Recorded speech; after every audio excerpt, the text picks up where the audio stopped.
చంద్రబాబు నాయుడు అనే వ్యక్తి ఏం చేస్తా ఉన్నాడు అడుగుతా ఉన్నా. నిద్రపోతున్నాడా?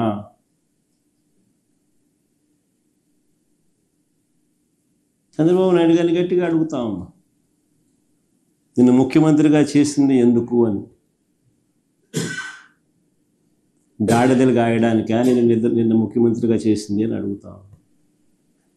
కాదు కదా, గాడిదలు కాయడానికి కాదు కదా, పట్టించుకోవాలి కదా రైతులను.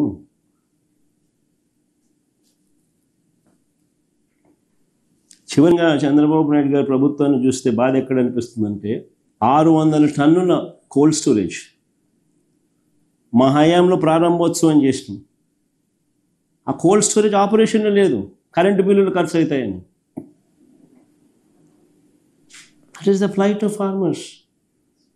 ఈరోజు ఆంధ్ర రాష్ట్రంలో రైతుల పరిస్థితి అంత దయనీయంగా ఉంది.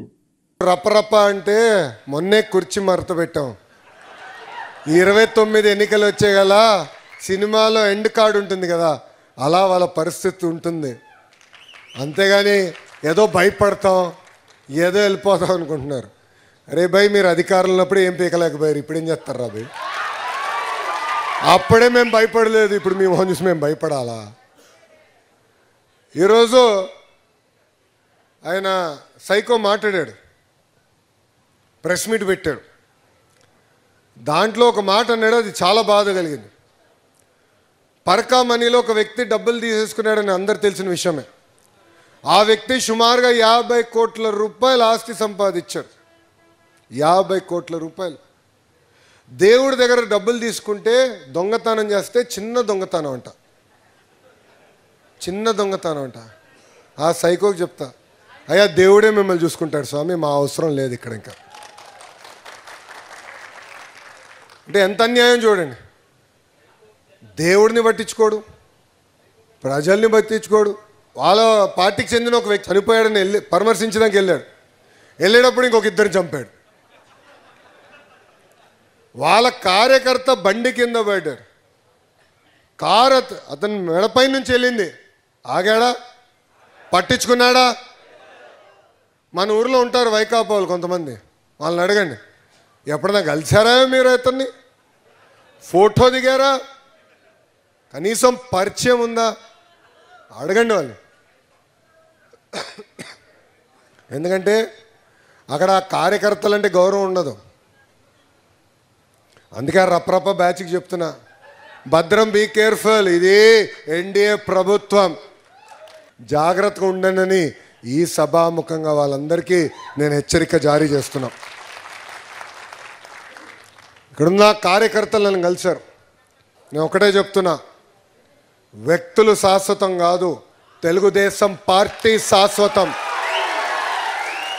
ఈ భూమిపైన లోకేష్ శాశ్వతం కాదు, తెలుగుదేశం పార్టీ శాశ్వతం. బయటకు వచ్చి మాట్లాడాలంటే గేట్లకి తాళగట్టారు.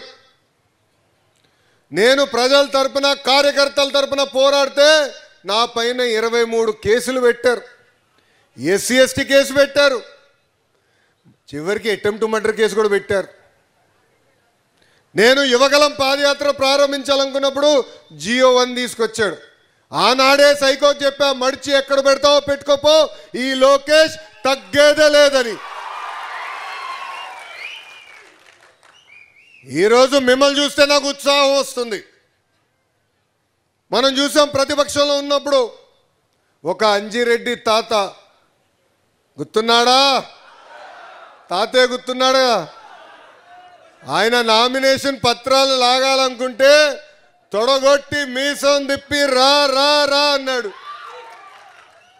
ఇంకో తల్లి ఉంది, మంజుల గారు. పల్నాడులో